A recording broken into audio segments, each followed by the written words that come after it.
The story of the Gorkhas begins in the heart of the Himalayas, a region known for its breathtaking beauty and formidable terrain.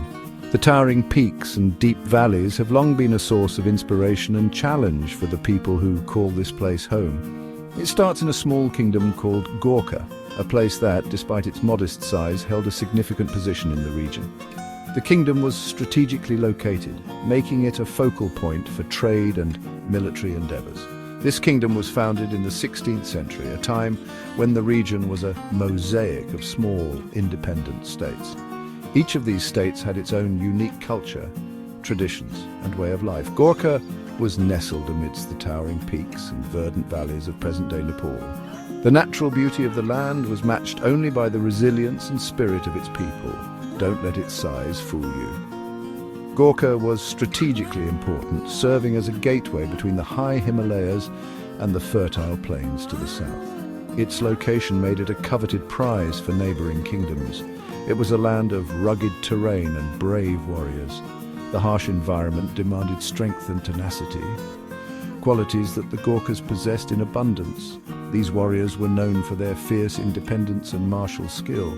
They were not just soldiers, they were protectors of their land and people, embodying the spirit of the Himalayas. The people of Gorkha were called Gorkhas.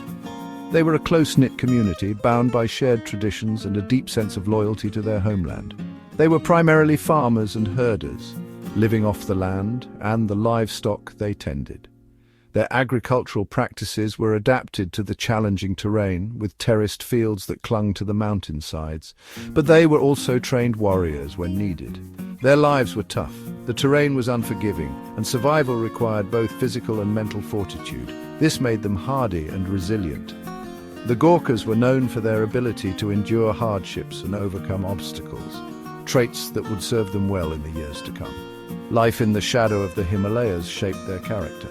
The mountains were both a sanctuary and a challenge, fostering a deep connection to the land and a sense of unity among the people. They became known for their courage, loyalty, and a deep connection to their land. These qualities were not just admired. They were essential for the survival and prosperity of the kingdom. The Gorkhas were ruled by a king, a figure who was both a leader and a symbol of their unity and strength. The king's authority was supported by a council of advisors, ensuring that decisions were made with the wisdom and experience of the community. The king was called a Shah. The Shahs of Gorkha were known for their leadership and vision, guiding the kingdom through times of peace and conflict. He had a council of advisors known as Baradars. These advisors played a crucial role in the governance of the kingdom, offering counsel and support to the king.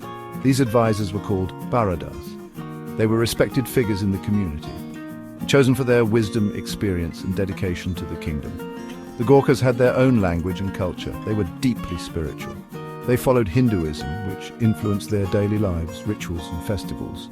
They also had a strong belief in their local deities. These deities were seen as protectors and benefactors, and their worship was an integral part of Gorkha life. Life in Gorkha was simple, but it was also a life of honor and duty. Little did they know that their small kingdom, with its rich culture and strong community, would soon play a pivotal role in the history of the region. Their small kingdom would soon become the heart of a powerful empire. This transformation would be driven by their indomitable spirit and strategic acumen. This empire would be built on their bravery and military prowess. The Gorkhas' reputation as formidable warriors would spread far and wide, earning them respect and admiration. The name Gorkha would come to be synonymous with military excellence all over the world. Their legacy would endure, inspiring future generations and leaving an indelible mark on history. In the mid-18th century, a visionary leader emerged from the Gorkha dynasty. This was a time of great turmoil and fragmentation in the region, with numerous small kingdoms vying for power and influence.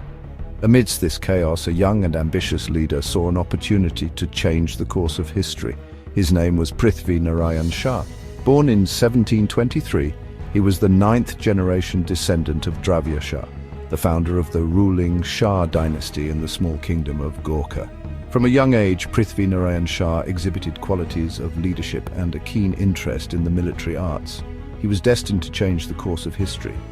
His determination and vision set him apart from other leaders of his time.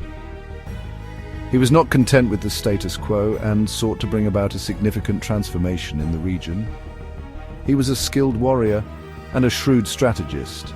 His military prowess was evident in the way he trained his troops and planned his campaigns. He understood that to achieve his grand vision he needed not only strength but also cunning and intelligence. Prithvi Narayan Shah had a grand vision. He dreamt of a unified Nepal, a nation that could stand strong against external threats and internal divisions. His vision was not just about conquest, but about creating a cohesive and prosperous state. He dreamt of uniting the numerous small kingdoms of Nepal. These kingdoms, though rich in culture and history, were often at odds with each other, leading to constant conflict and instability. He wanted to create a single strong nation, a nation that could harness the collective strength of its people and resources and present a united front to the world. At that time, Nepal was not a unified country. It was a patchwork of small, independent kingdoms, each with its own ruler, army, and interests. It was divided into small kingdoms. These kingdoms were often engaged in bitter rivalries and wars, weakening the region as a whole. These kingdoms were often at war with each other. The constant state of conflict made it difficult for any single kingdom to achieve lasting peace and prosperity. Prithvi Narayan Shah saw an opportunity. He realized that by uniting these fragmented kingdoms, he could create a powerful and stable nation. He decided to use his military skills to bring these kingdoms together. He began by strengthening his own kingdom of Gorkha, ensuring that his army was well trained and well equipped. He knew that a united Nepal would be stronger and more prosperous. He believed that by bringing the various kingdoms